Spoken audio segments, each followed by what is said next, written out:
ਇੱਕ ਓੰਕਾਰ ਸਤਿਨਾਮ ਕਰਤਾ ਪੁਰਖ ਨਿਰਭਉ ਨਿਰਵੈਰ ਅਕਾਲ ਮੂਰਤ ਅਜੂਨੀ ਸੈਭੰ ਗੁਰ ਪ੍ਰਸਾਦ ਮੂਕ ਉਚਰੇ शास्त्र खट पिंग गिरन चढ़ जाए आंद लखे बदरो सुने जो काल कृपा कराए कहाँ बुद्ध प्रभु तुष्य हमारी बर न सके महिमा जो तिहारी हम ना सकत कार सिफत तुम्हारी आप लिहो तुम कथा सुधारी सूरा सो पहचानिए जो लड़ा दीन के हेत पुरजा पुरजा कट मरै कभो न छाड़े खेत तन तन साहिब श्री गुरु ग्रंथ साहिब महाराज जी की पवित्र पावन हजूरी विच विराजमान साध संगत सनिमर गुरुदेव की फतेह प्रवान करो। वाहिगुरु जी का खालसा वाहिगुरु जी की फतेह। जो चल रहा साहिबजादियां की शहादत का लड़ीवार प्रसंग चमकौर के युद्ध की विचार करनी है और छोटे साहिबजादियों की गिरफ्तारी बारे भी जो हालात ने इन्हों भी वाचना है। पर इस तो पहला ये जो असी शब्द पढ़ते हैं सूरा सो पहचानिए जो लड़ा दीन के हेत, ये शब्द भगत कबीर जी का उच्चारण किया होया है। ਇਹਦੇ ਵਿੱਚ एक भेद है क्योंकि शब्द के प्रकरण के अनुसार अर्थ होंदे ने। ये दीन लफज जिहड़ा है अगर संस्कृत का होवे तो ये अर्थ बनते ने निमाणा निताणा कमज़ोर लाचार। और जे ये लफ्ज उर्दू पश्चिम का होवे तो फिर ये अर्थ बन जाते ने धर्म। गुरु ग्रंथ साहिब जी महाराज दे विच ये दोनों रूपों में आया है। दीन छड़ाए दुनी जो लाए दोई सराई खुनामी कहाए।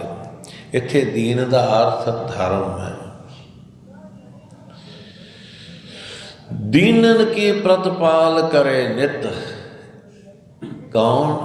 वो परिपूर्ण परमात्मा जो दीना की प्रतिपालना करता है, दीनानाथ है, दीना बंधु है। इत्थे दीन का अर्थ ने वो गरीब वो कमज़ोर।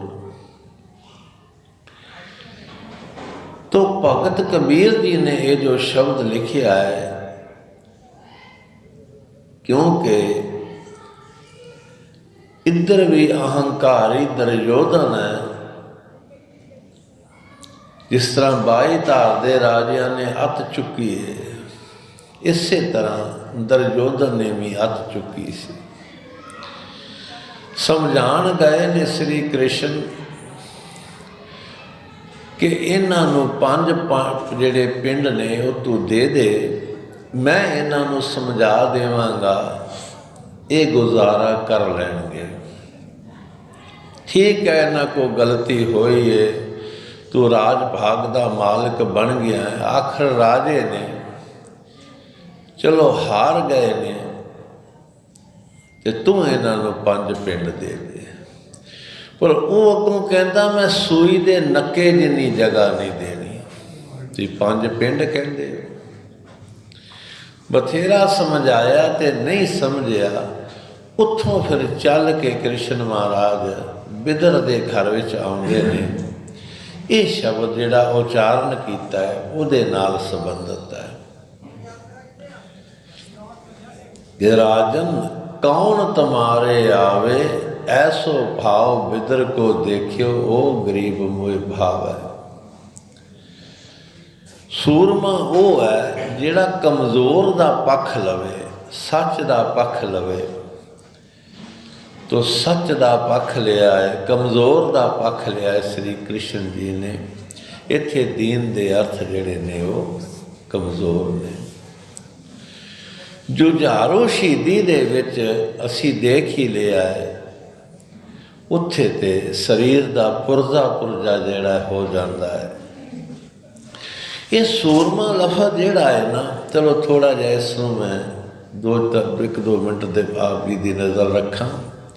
ਗੁਰੂ ਗ੍ਰੰਥ ਸਾਹਿਬ ਮਹਾਰਾਜ ਵਿੱਚ ਸੂਰਾ ਲਫ਼ਜ਼ ਜਿਹੜਾ ਆਇਆ ਹੈ, ਇਹਦੇ ਕਈ ਰੂਪ ਨੇ। ਮਹਾਰਾਜ ਕਹਿੰਦੇ ਨੇ ਜਾ ਕੋ ਹਾਰ ਰੰਗ ਲਾਗੋ ਇਸ ਯੁੱਗ ਮੈਂ, ਸੋ ਕਹੀਅਤ ਹੈ ਸੂਰਾ। ਸੂਰਮਾ ਕੌਣ ਹੈ? ਜਿਸ ਨੂੰ ਹਰੀ ਦਾ ਰੰਗ ਲੱਗ ਗਿਆ ਹੈ, ਹਰੀ ਦੇ ਨਾਲ ਪ੍ਰੇਮ ਬਣ ਗਿਆ ਹੈ, ਜਿਸ ਦਾ ਬਹੁਤ ਵੱਡਾ ਸੂਰਮਾ ਹੈ, ਆਤਮ ਜਿਹੜਾ ਹੈ, ਜਿਸ ਨੇ ਆਪਣੇ ਆਪ ਨੂੰ ਜਿੱਤ ਲਿਆ।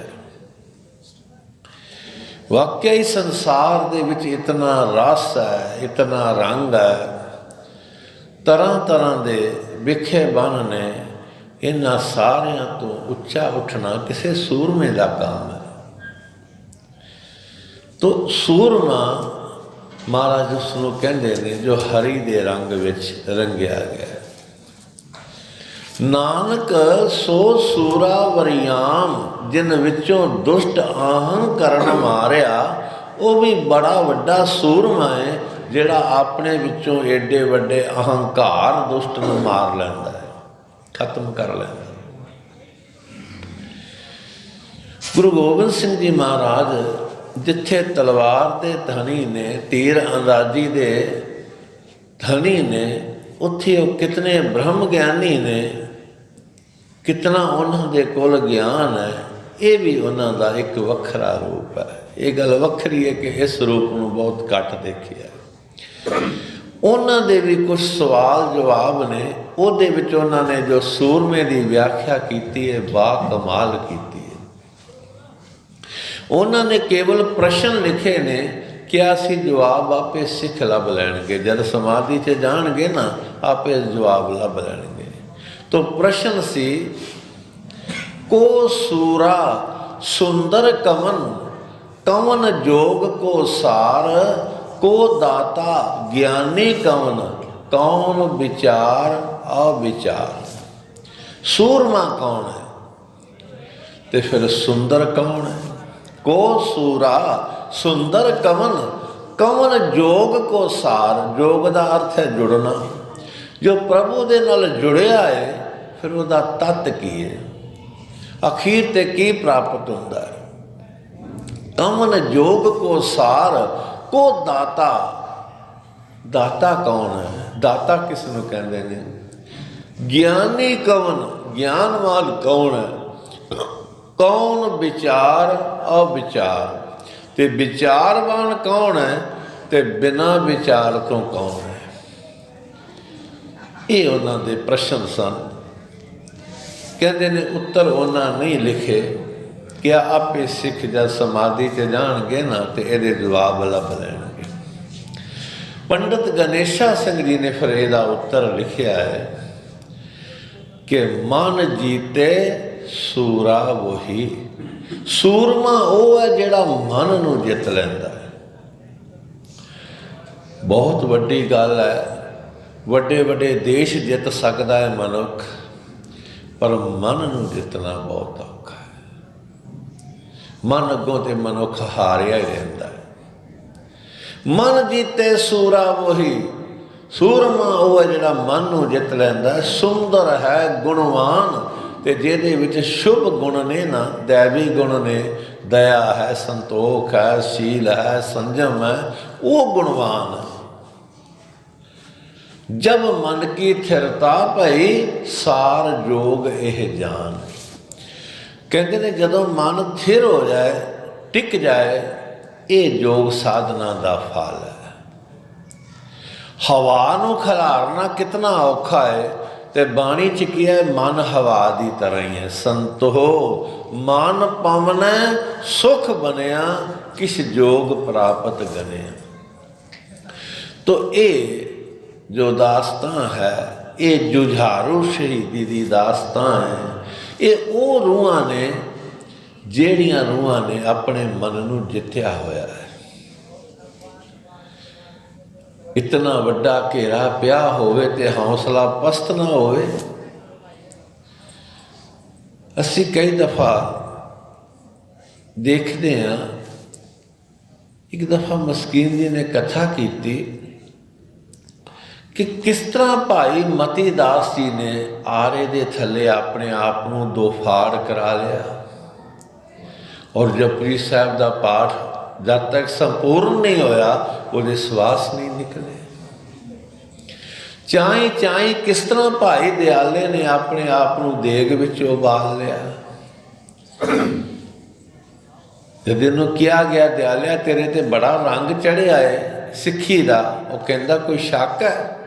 कहते किन्ना भी रंग चढ़िया होए ना, जदों पानी उबालीए ना तो वो रंग काट पा दईए, रंग फिक्का हो जाता है, लथ जाता है। दयाला जी कहते देख लो ये भी करके, देग विच उबल गए ने पर रंग नहीं लथा, क्योंकि मजीठी रंग है। सो ये वो रूहां ने जिहड़ियां आत्मा दे तल ते गईयां ने, हर मजहब दे विच ने। मंसूर दा इंज कह लो भी अनेक अंग हथ कट दिते, पैर कट दिते, लेकिन मंसूर खुशी खुशी शहीदी नूं उन्हें प्राप्त किया। शमस तवरेज वर्गियां दे, सरमद वर्गियां दे सिरां नूं ला दिता, लेकिन फिर भी वो शहादत है उन्हां दी, वो फिर भी सीस लथण तो बाद भी कुछ लिख के गए ने। ये मैं इस वास्ते आप जी को दसिया है। धन गुरु अर्जन देव जी तती तवी ते बैठ गए ने, पर हिरदा फिर भी ठंडा है। साड़ी समझ तो गल बाहर है। इस अशारत मस्कीन जी ने खोलिया है।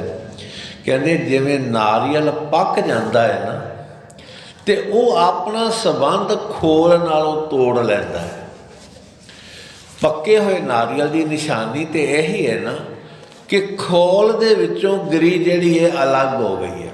हुण खोल नूं कोई तोड़ दे जो मर्जी करे, गिरी नूं कोई फर्क नहीं पैंदा। जब कोई आत्मा दे तल ते चला जाता है, फिर शरीर नूं जो मर्जी कीता जावे वो, क्योंकि आत्मा ना उन्होंने कोई शस्त्र कट सकता है, ना उन्होंने अग जला सकती है, ना उन्होंने हवा सुखा सकती है, क्योंकि आत्मा दिखाई नहीं देती। परमात्मा की अंश है। जब कोई ये तल ते चले जाता है तो आनंद खेड़े विच हो जाता है, शरीरक पीड़ावां तो उच्चा उठ खलोता है। सो ये मैं आप जी को इशारा किया है। ये वो रूहां ने जिहड़ियां आत्मा के तल ते गईयां होईयां ने। नहीं तो ये कह देना कि कंध जिहड़ी है वो सीधी जानी चाहिए है। जे अगर गोडे की चपड़ी विच आउंदी है, इनू झाड़ दो, और झाड़ते भी ने तो साहिबजादे सी नहीं करते। सो आओ मैं उस लड़ी नूं अगे करा। चमकौर की गढ़ी दे विच सतगुरु चले गए ने, और उत्थे जिहड़े सिंह ने वो आराम करन लग पे ने।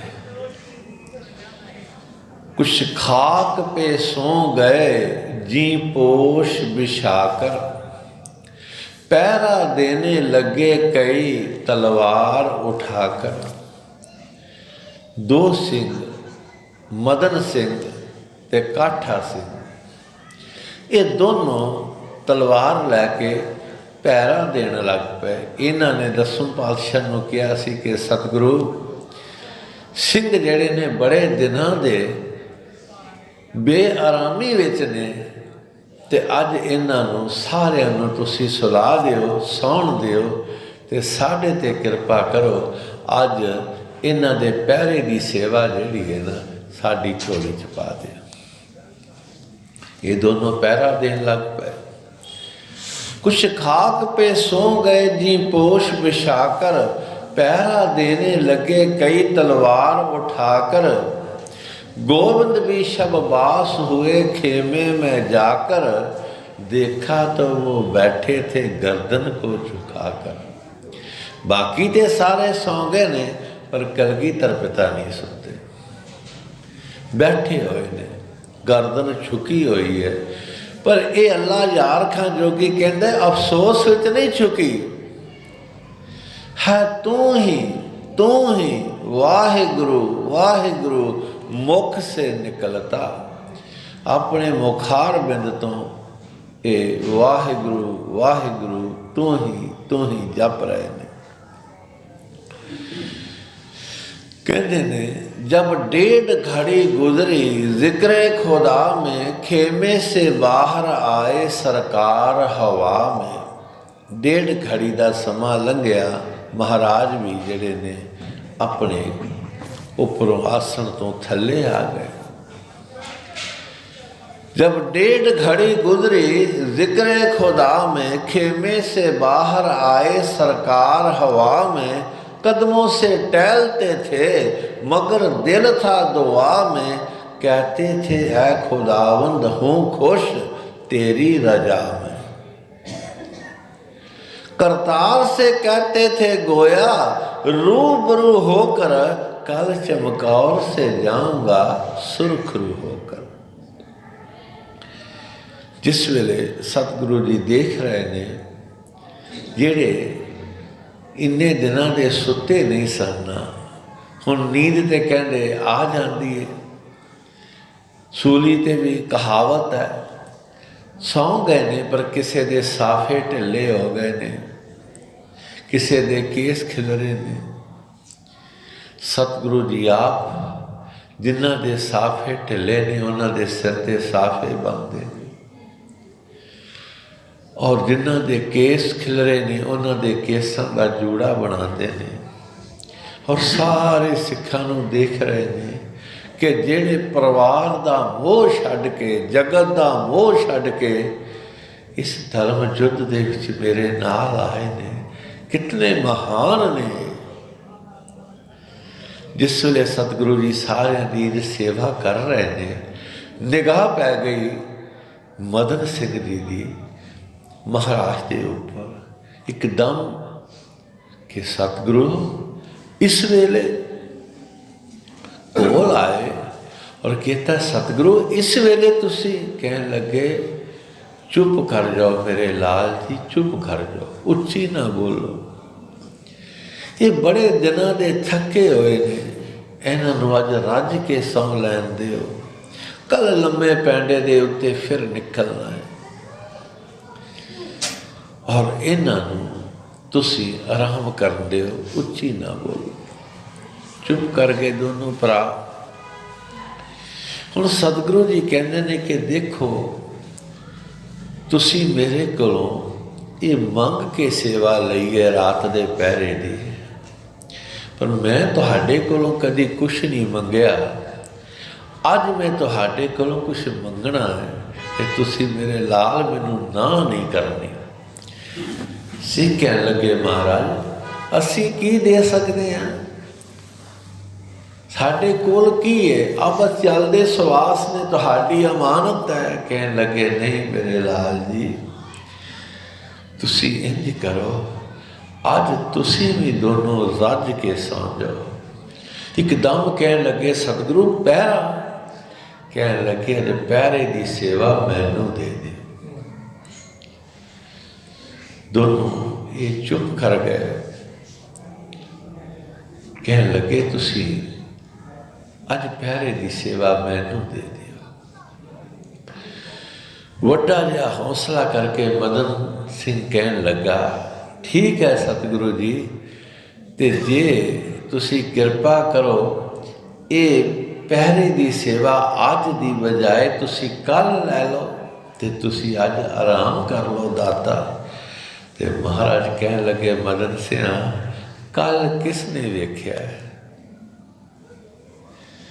ਮਹਾਰਾਜ ਨੇ ਉਹਨਾਂ ਦੋਨਾਂ ਨੂੰ ਆਰਾਮ ਕਰਵਾ ਦਿੱਤਾ। ਨਾ ਚਾਹੁੰਦਿਆਂ ਹੋਇਆਂ ਵੀ ਉਹ ਬਚਨ ਮੰਨ ਕੇ ਆਰਾਮ ਕਰਨ ਲੱਗ ਪਏ ਤੇ ਕਲਗੀਧਰ ਤਲਵਾਰ ਲੈ ਕੇ ਅੱਜ ਪਹਿਰਾ ਦੇ ਰਹੇ ਨੇ ਸਿੱਖਾਂ ਦਾ। ਰਾਤ ਗੁਜ਼ਰ ਗਈ, ਸਵੇਰਾ ਅੰਮ੍ਰਿਤ ਵੇਲਾ ਹੋਇਆ ਹੈ। ਜਗਾਇਆ ਹੈ ਆਵਾਜ਼ ਮਾਰ ਕੇ, ਜੋ ਬਾਣੀਆਂ ਨਿਤਨੇਮ ਦੀਆਂ ਪਾਠ ਕੀਤਾ ਹੈ। ਹੁਣ ਘੇਰਾ ਪੈ ਗਿਆ ਟਿੱਡੀ ਦਲ ਦਾ। ਸੋਚਦੇ ਨੇ ਕਿਉਂਕਿ 10 ਲੱਖ ਦਾ ਗੁਰੂ ਕਲਗੀਧਰ ਨੇ ਜ਼ਿਕਰ ਕੀਤਾ ਹੈ ਤੇ 40 ਦਾ ਜ਼ਿਕਰ ਕੀਤਾ ਹੈ ਸਿੰਘਾਂ ਦਾ।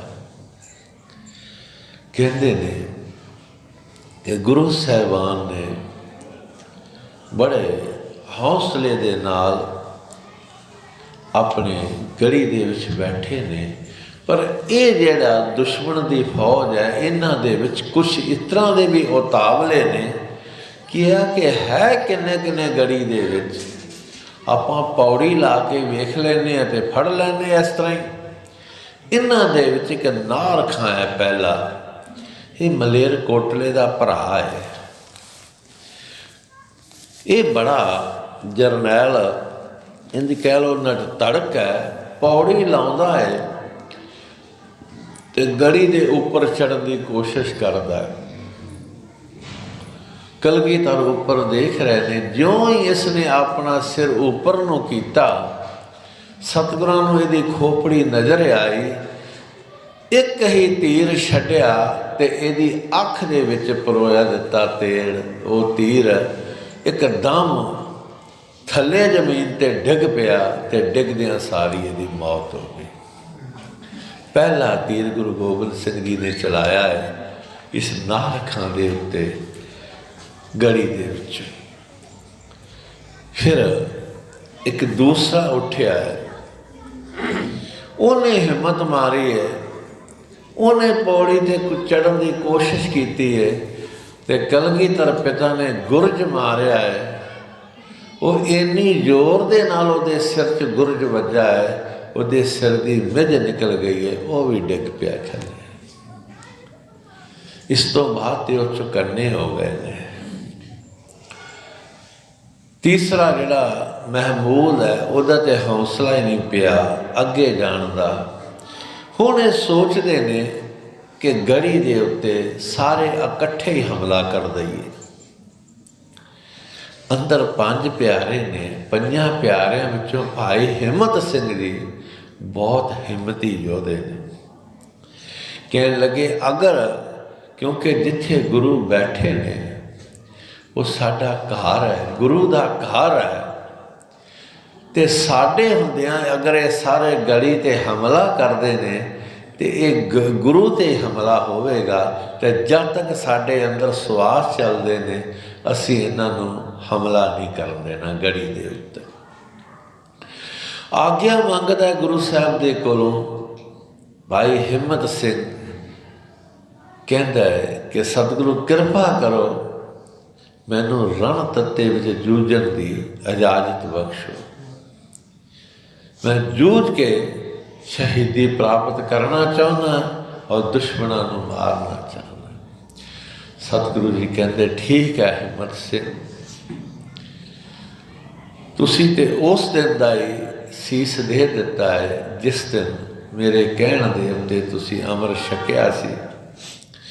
ਜਾਓ ਮੇਰੇ ਲਾਲ, ਬਹਾਦਰੀ ਦੇ ਨਾਲ ਯੁੱਧ ਕਰੋ। ਤੇ ਨਾਲ ਇਹਨਾਂ ਨੂੰ 5 ਸਿੰਘ ਦਿੱਤੇ ਨੇ ਤੇ ਨਾਲ ਜਥੇਦਾਰੀ ਹਿੰਮਤ ਸਿੰਘ ਜੀ ਦੀ।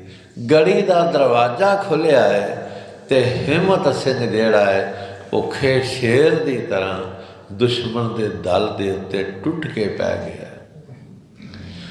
ਕਲਾ ਗੁਰੂ ਦੀ ਵਰਤੀ कि जिमें किया 1.25 लाख से एक लड़ाऊं, तबै गोबिंद सिंह नाम कहाऊं।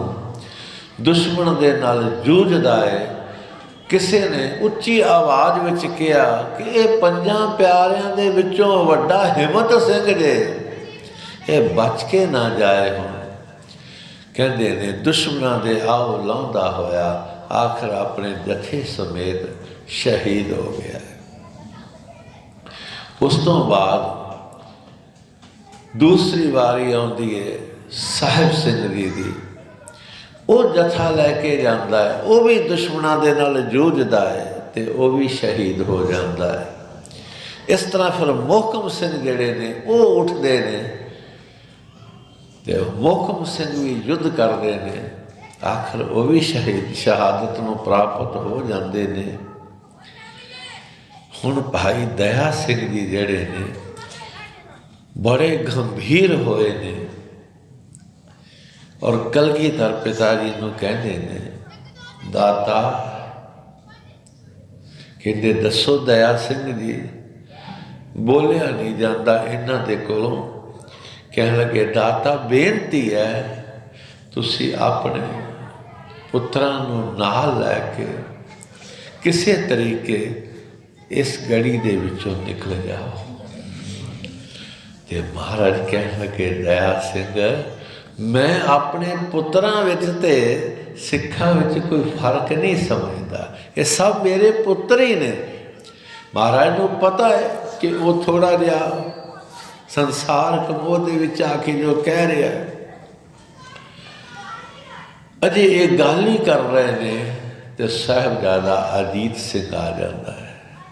कहन लगा पिता जी आप कृपा करो, मैनू रण तत्ते विच जूझण की इजाजत बख्शो। सतगुरु जी कह लगे ठीक है। कहता नाम का अजीत हूँ, जीता ना जाऊंगा, जीता गया तो खैर जीता वापस ना आऊँगा। पिता जी मैं शहादत नूं प्राप्त करके जिहड़ा है प्राप्त कर लवांगा तो तुसी मेरे ते कृपा करो। सतगुरु जी हथी 18 साल के इस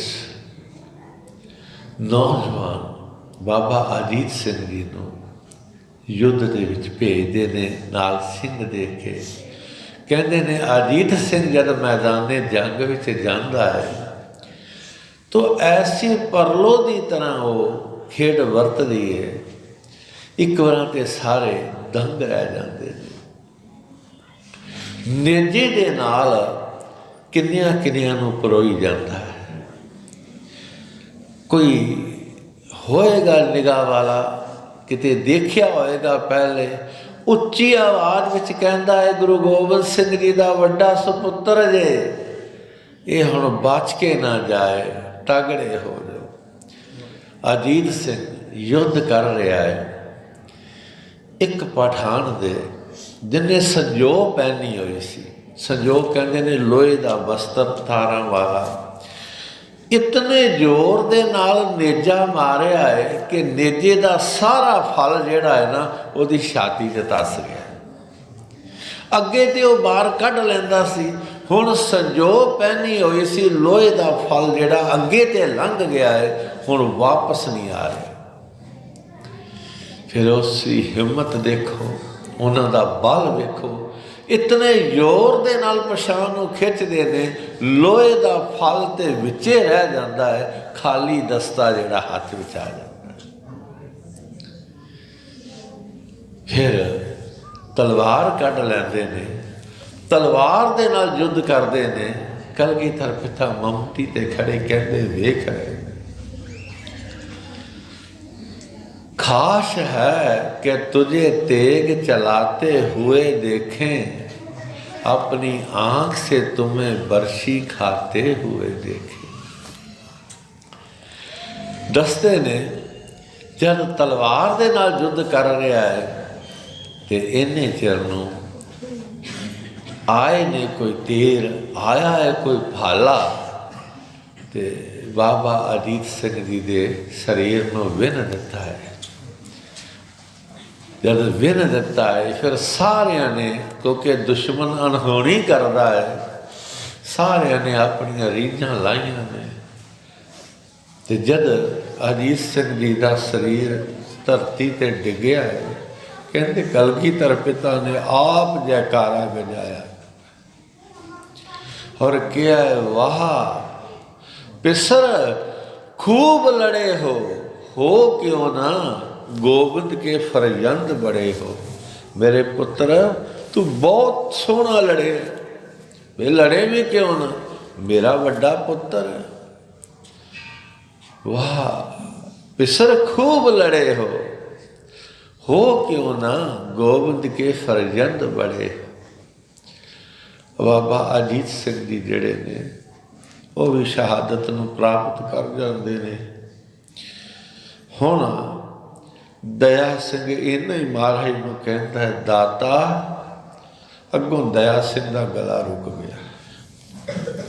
दाता ही मूँह च सी, गला रुक गया। तो की देखते ने, जुझार सिंह थले आ गए। क्या पिताजी भाई से बिछड़ कर हमें जीना नहीं आता, खाना नहीं आता, पीना नहीं आता। पिताजी असी दोनों भरा इकट्ठे सौंदे सी, इकट्ठे खांदे सी, इक्को जिहे वस्त्र पहनते सी, ते मैनू उन्हां तो बिना मैं रह नहीं सकता। किरपा करो मैनू भी जिहड़ी है आग्या बख्शो, मैं भी रण तत्ते दे विच जूझां ते अपने भरा दे कोल जावां, मेरी दूरी मैनू ना पाओ। दया सिंह जी देख रहे ने इस लीला नूं। उस वेले कहंदे ने जो गुरु गोबिंद सिंह जी महाराज दे बोल ने, अल्लाह यार खां जोगी ने लिखिया है, बर्राई सी आवाज से बोले गुरु गोबिंद। आखिर पिता ने आवाज में फर्क पै गया। बर्राई सी आवाज से बोले गुरु गोबिंद, बेटा पाला है तुझे नाज से।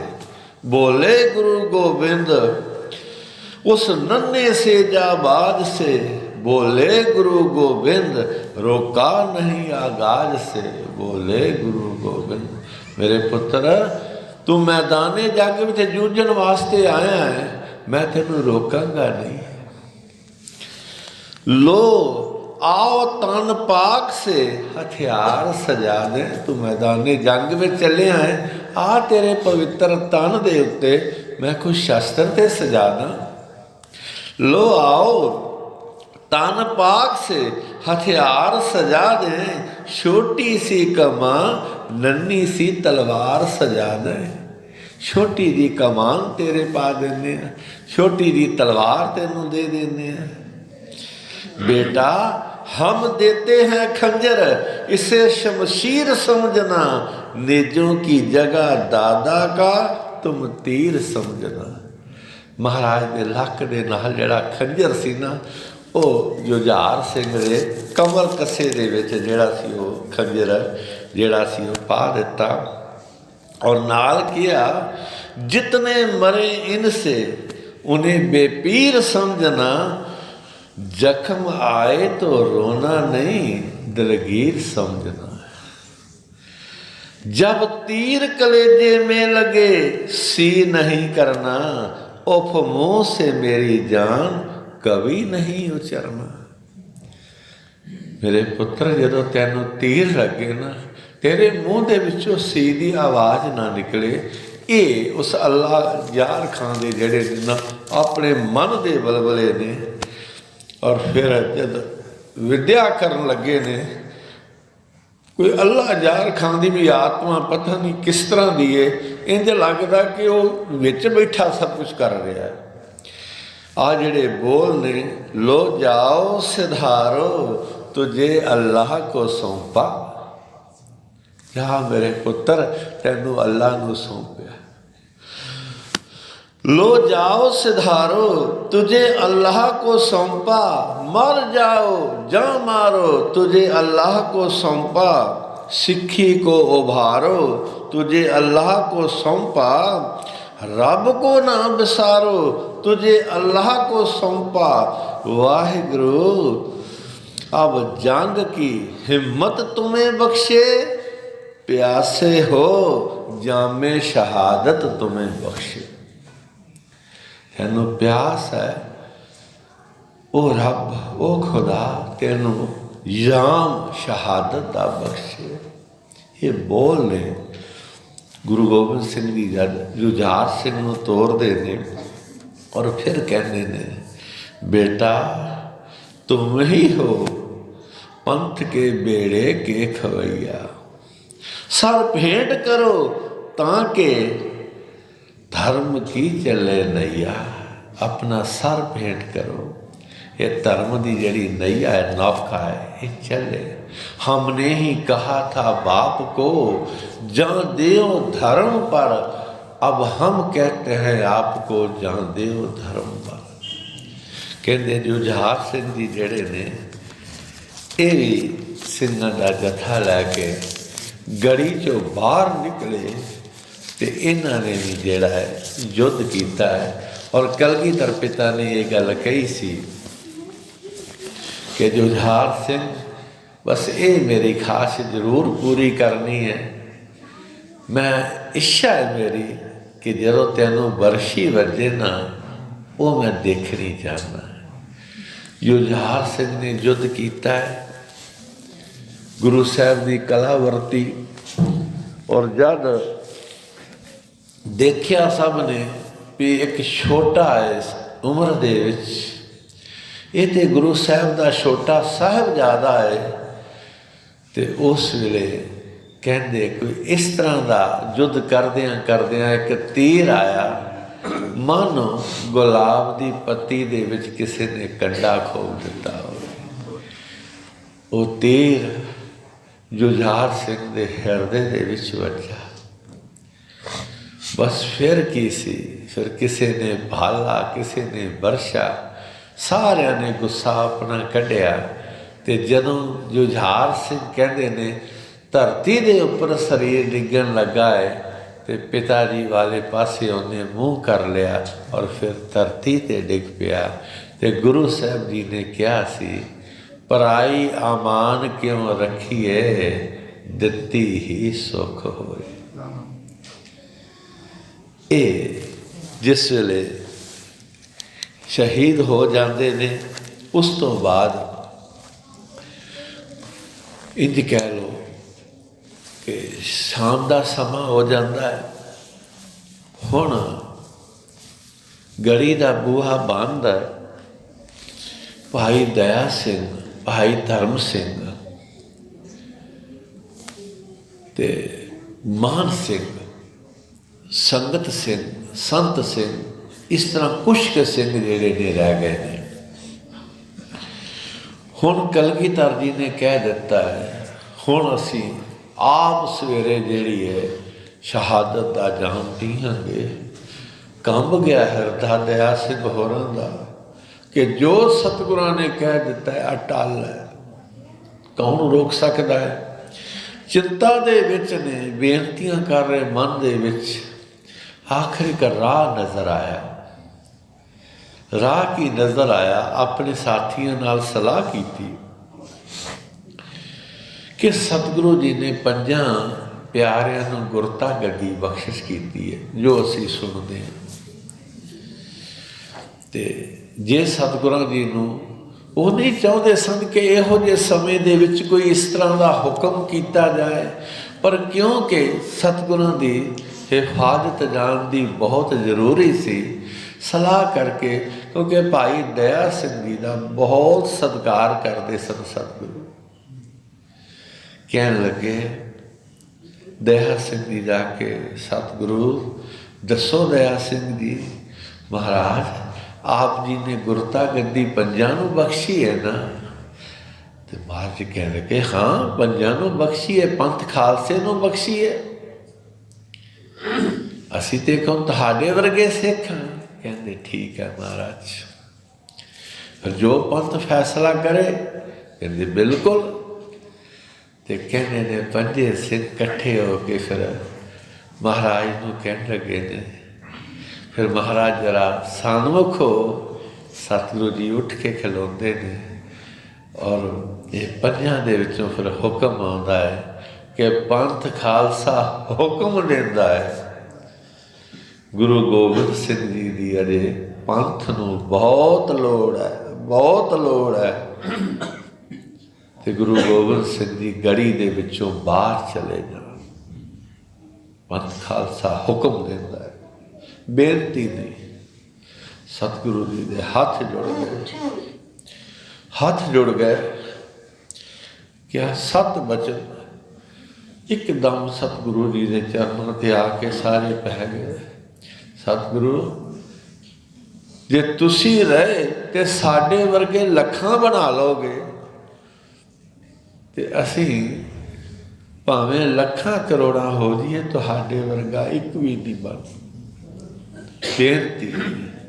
ਸਤਿਗੁਰੂ ਜੀ ਨੇ ਉਹਨਾਂ ਦੀ ਭਾਵਨਾ ਨੂੰ ਦੇਖਿਆ ਔਰ ਕਿਹਾ ਠੀਕ ਹੈ, ਇੱਕ ਦਫਾ ਹੁਣ ਤੁਸੀਂ ਫੇਰ ਖੜੇ ਹੋ, ਹੁਣ ਮੈਂ ਬੇਨਤੀ ਕਰਨੀ ਹੈ। ਦੇਖੋ ਫਿਰ ਵਿਚਾਰੇ ਖੜੇ ਹੋ ਗਏ, ਕਹਿਣ ਲੱਗੇ ਕਿ ਜੋ ਪੰਥ ਖਾਲਸੇ ਨੇ ਹੁਕਮ ਕੀਤਾ ਹੈ ਗੁਰੂ ਗੋਬਿੰਦ ਸਿੰਘ ਖਿੜੇ ਮੱਥੇ ਤੇ ਮੰਨਦਾ ਹੈ। ਪਰ ਖਾਲਸਾ ਜੀ ਜਦੋਂ ਮੈਂ ਗੜੀ ਚੋਂ ਨਿਕਲਾਂ ਮੈਂ ਤਾੜੀ ਮਾਰ ਕੇ ਨਿਕਲ ਸਕਦਾ। ਤੇ ਸਿੱਖ ਕਹਿਣ ਲੱਗੇ ਕਿਉਂ ਨਹੀਂ, ਜਿਵੇਂ ਤੁਹਾਡੀ ਖੁਸ਼ੀ। ਮਹਾਰਾਜ ਨੇ ਫਿਰ ਗਲਵੱਖੜੀਆਂ ਪਾ ਲਈਆਂ, ਸਿੱਖਾਂ ਨੂੰ ਪ੍ਰੇਮ ਕੀਤਾ। ਫਿਰ ਰਣਨੀਤੀ ਫਿਰ ਤੈਅ ਹੋਈ। ਜਿਹੜਾ ਸੰਗਤ ਸਿੰਘ ਸੀ ਨਾ, ਕਹਿੰਦੇ ਇਹਦੀ ਸ਼ਕਲ ਜਿਹੜੀ ਹੈ ਗੁਰੂ ਗੋਬਿੰਦ ਸਿੰਘ ਜੀ ਦੇ ਨਾਲ ਬਹੁਤ ਮੇਲ ਖਾਂਦੀ ਸੀ। ਮੇਰੀ ਸ਼ਕਲ ਹੀ ਨਹੀਂ ਮੇਲ ਖਾਂਦੀ ਸੀ, ਹਿਰਦੇ ਵਿੱਚ ਇੰਨਾ ਪਿਆਰ ਹੈ ਕਿ ਕਲਗੀਆਂ ਵਾਲਿਆ ਮੇਰਾ ਸਵੇਰੇ ਰੇਜਾ ਰੇਜਾ ਹੋ ਜਾਏ ਪਰ ਤੂੰ ਸੁਰੱਖਿਅਤ ਨਿਕਲ ਜਾਣਾ ਚਾਹੀਦਾ ਹੈ। ਇਹ ਪਟਨਾ ਸਾਹਿਬ ਦੇ ਵਿੱਚ ਕਹਿੰਦੇ ਗੁਰੂ ਗੋਬਿੰਦ ਸਿੰਘ ਜੀ ਮਹਾਰਾਜ ਤੋਂ 1 ਦਿਨ ਬਾਅਦ ਇਹਦਾ ਜਨਮ ਹੋਇਆ ਸੀ। ਤੋ ਸਤਿਗੁਰੂ ਜੀ ਨੇ ਫਿਰ ਵਿਚਾਰ ਕੀਤੀ ਕਿ ਸੰਗਤ ਸਿੰਘ ਜੀ ਨੂੰ ਗਲਗੀ ਤੋੜਾ ਲਾ ਕੇ ਤੇ ਨਾਲ ਸਿੱਖਾਂ ਨੂੰ ਸਮਝਾ ਕੇ ਤੇ ਆਪਾਂ ਚੱਲਦੇ ਹਾਂ ਹੁਕਮ ਖਾਲਸੇ ਦਾ। ਕਲਗੀ ਤੋੜਾ ਸੰਗਤ ਸਿੰਘ ਦੇ ਸੀਸ ਤੇ ਸਜਾਇਆ ਔਰ ਉਸ ਵੇਲੇ ਸੰਗਤ ਸਿੰਘ ਦੀ ਅਵਸਥਾ ਕੀ ਹੋਵੇਗੀ। ਗੁਰੂ ਆਪਣਾ ਰੂਪ ਦੇ ਰਿਹਾ ਹੈ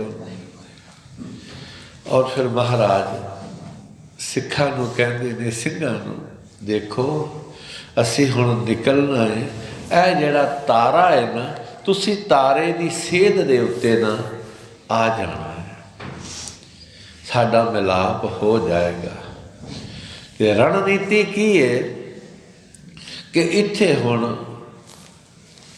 ਛਲ ਕਪਟ ਨਹੀਂ ਇਹਨੂੰ ਕਹਿੰਦੇ, ਇਹ ਹੈ ਬਚਾਓ ਵਾਸਤੇ ਦੋਨੋਂ ਧਿਰਾਂ ਦੇ ਇੱਕ ਹੱਲ ਲੱਭ ਲੈਣਾ। ਜਦੋਂ ਅਸੀਂ ਜਾਣਾ ਹੈ ਅਸੀਂ ਤਾੜੀ ਮਾਰ ਕੇ ਜਾਣਾ ਹੈ। ਇਹ ਸਾਰੀ ਫੌਜ ਨੇ ਕਿ ਉੱਠ ਖਲੋਣਾ ਹੈ ਉਸ ਵੇਲੇ।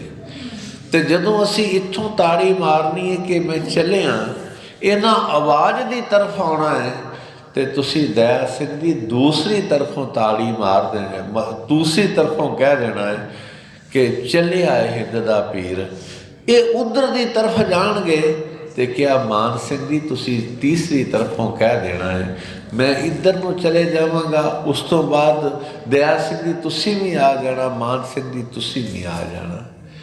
ਇਹ ਕਹਿ ਕੇ ਮਤਾ ਫਿਰ ਸਤਿਗੁਰੂ ਜੀ ਤਾੜੀ ਮਾਰਦੇ ਨੇ, ਹਿੰਦ ਪੀਰ ਮੇਰ ਵੱਧ, ਹਿੰਦ ਪੀਰ ਮੇਰ ਵੱਧ, ਹਿੰਦ ਦਾ ਪੀਰ ਚੱਲਿਆ ਜੇ। ਪੜ੍ਹ ਸਕਦੇ ਹੋ ਤਾਂ ਪੜ੍ਹ ਲਓ।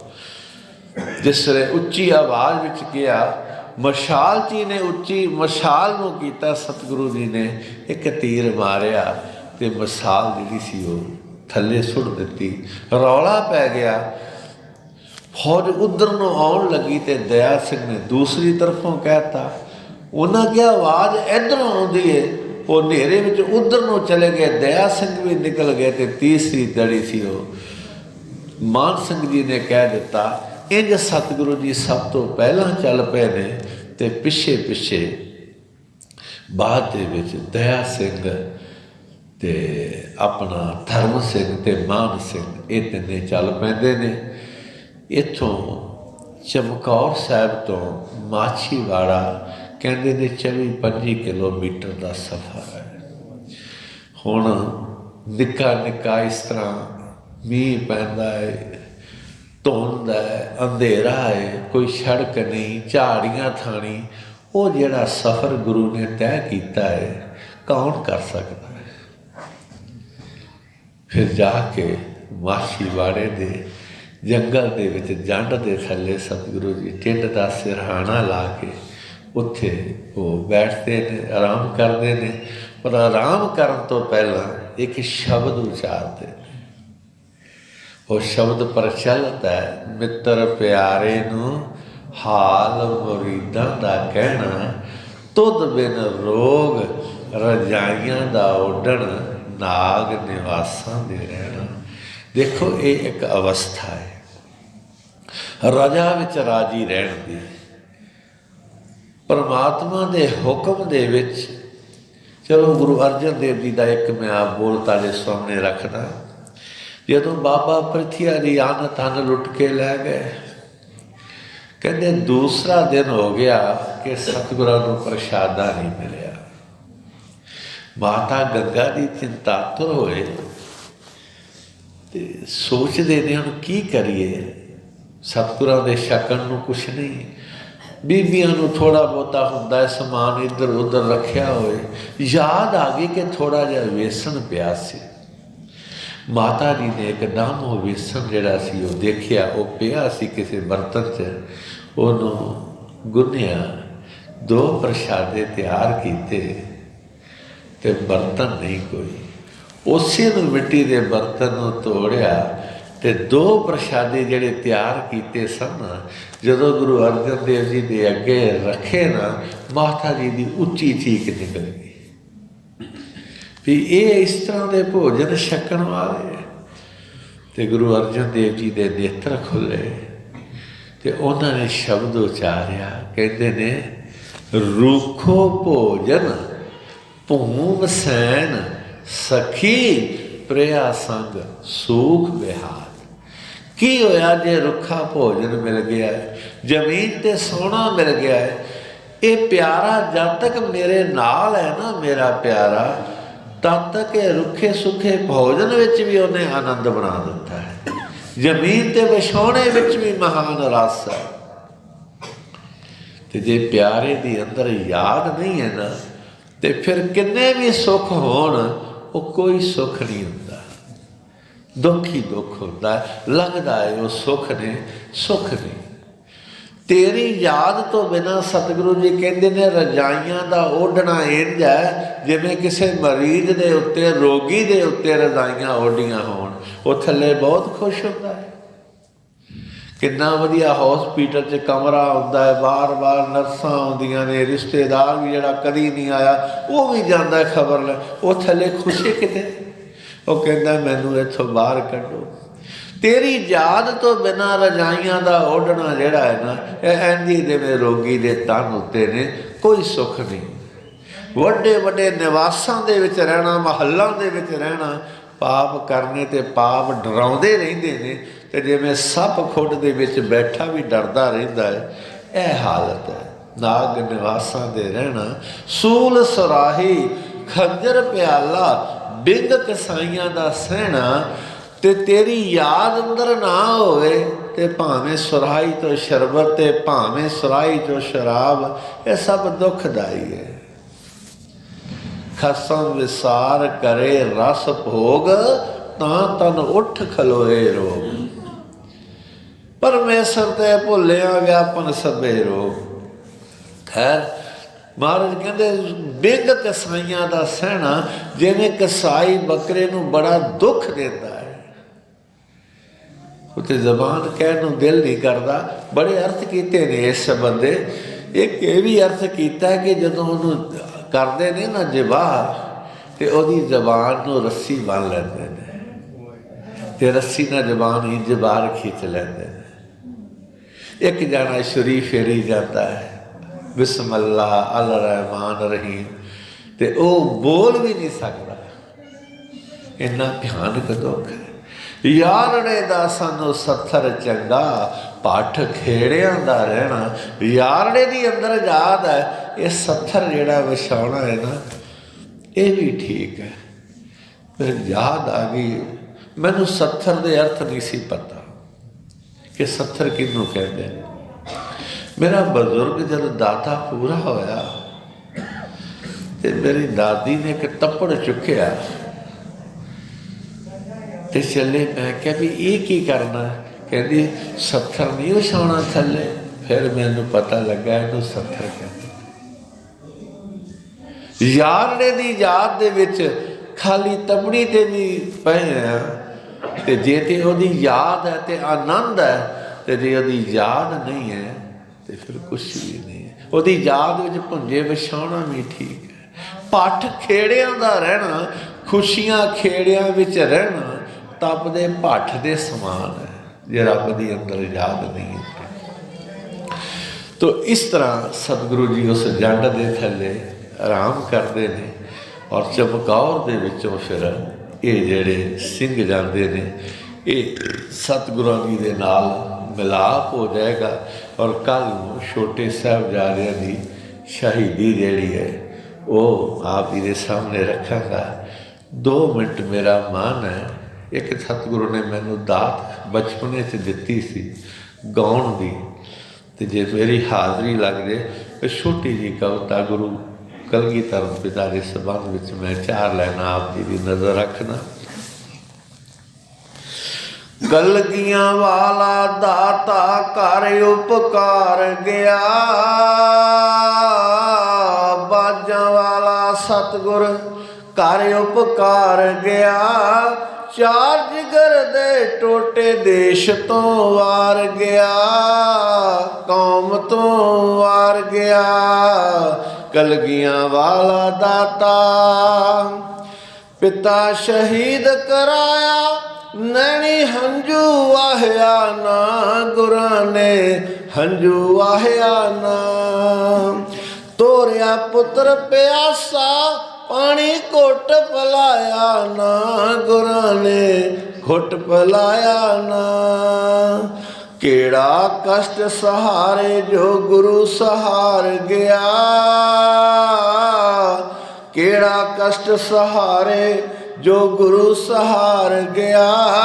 4 ਜਿਗਰ ਦੇ ਟੋਟੇ ਦੇਸ਼ ਤੋਂ ਵਾਰ ਗਿਆ, ਕੌਮ ਤੋਂ ਵਾਰ ਗਿਆ। ਕਲਗੀਆਂ ਵਾਲਾ ਦਾਤਾ ਘਰ ਉਪਕਾਰ ਗਿਆ, ਬਾਜਾਂ ਵਾਲਾ ਸਤਿਗੁਰ ਘਰ ਉਪਕਾਰ ਗਿਆ। 4 ਜਿਗਰ ਦੇ ਟੋਟੇ ਦੇਸ਼ ਤੋਂ ਵਾਰ ਗਿਆ, ਕੌਮ ਤੋਂ ਵਾਰ ਗਿਆ। ਕੌਣ ਕਿਸੇ ਦੀ ਖਾਤਰ ਆਪਣੀ ਅੰਸ ਲਟਾਉਂਦਾ ਏ, ਆਪਣੀ ਅੰਸ ਲਟਾਉਂਦਾ ਏ। ਜਿਗਰਾਂ ਦੇ 2 ਟੋਟੇ ਨੀਆਂ ਵਿੱਚ ਚੜਾਉਂਦਾ ਏ, ਨੀਆਂ ਵਿੱਚ ਚੜਾਉਂਦਾ ਏ। ਕਿੱਥੇ ਉਹਨਾਂ ਦਾ ਅਜੀਤ ਤੇ ਕਿੱਥੇ ਜੁਝਾਰ ਗਿਆ, ਕਿੱਥੇ ਉਹਨਾਂ ਦਾ ਅਜੀਤ ਤੇ ਕਿੱਥੇ ਜੁਝਾਰ ਗਿਆ। 4 ਜਿਗਰ ਦੇ ਟੋਟੇ ਦੇਸ਼ ਤੋਂ ਵਾਰ ਗਿਆ, ਕੌਮ ਤੋਂ ਵਾਰ ਗਿਆ। ਕਲਗੀਆਂ ਵਾਲਾ ਦਾਤਾ 2 ਚਮਕੌਰ ਦੇ ਵਿੱਚ ਗੁਰਾਂ ਨੇ ਜੰਗ ਲੜਾਏ ਨੇ, ਗੁਰਾਂ ਨੇ ਜੰਗ ਲੜਾਏ ਨੇ। ਜਿਗਰਾਂ ਦੇ 2 ਟੋਟੇ ਨੀਆਂ ਵਿੱਚ ਚਣਾਏ ਨੇ, ਨੀਆਂ ਵਿੱਚ ਚਣਾਏ ਨੇ। ਸਾਰੀ ਕੌਮ ਦੇ ਕੱਲਾ ਹੀ ਫਰਜ਼ ਉਤਾਰ ਗਿਆ, ਸਾਰੀ ਕੌਮ ਦੇ ਕੱਲਾ ਹੀ ਫਰਜ਼ ਉਤਾਰ ਗਿਆ। ਚਾਰ ਜਿਗਰ ਦੇ ਟੋਟੇ ਦੇਸ਼ ਤੋਂ ਵਾਰ ਗਿਆ, ਕੌਮ ਤੋਂ ਵਾਰ ਗਿਆ। ਕਲਗੀਆਂ ਵਾਲਾ ਦਾਤਾ ਕਰ ਉਪਕਾਰ ਗਿਆ, ਬਾਜਾਂ ਵਾਲਾ ਸਤਿਗੁਰ ਕਰ ਉਪਕਾਰ ਗਿਆ। ਚਾਰ ਜਿਗਰ ਦੇ ਟੋਟੇ ਦੇਸ਼ ਤੋਂ ਵਾਰ ਗਿਆ, ਕੌਮ ਤੋਂ ਵਾਰ ਗਿਆ। ਕਲਗੀਆਂ ਵਾਲਾ ਦਾਤਾ। ਸਾਧ ਸੰਗਤ ਇੰਨੀ ਸੇਵਾ ਪ੍ਰਵਾਨ ਕਰਨੀ, ਹੋਈਆਂ ਇਤਿਹਾਸ ਸੁਣਾਉਂਦਿਆਂ ਬਿੰਤ ਫੁੱਲਾਂ ਦੀ ਖਿਮਾ ਬਖਸ਼ਿਸ਼ ਕਰਨੀ। ਆਓ ਫਤਿਹ ਗਜਾਓ। ਵਾਹਿਗੁਰੂ ਜੀ ਕਾ ਖਾਲਸਾ, ਵਾਹਿਗੁਰੂ ਜੀ ਕੀ ਫਤਿਹ।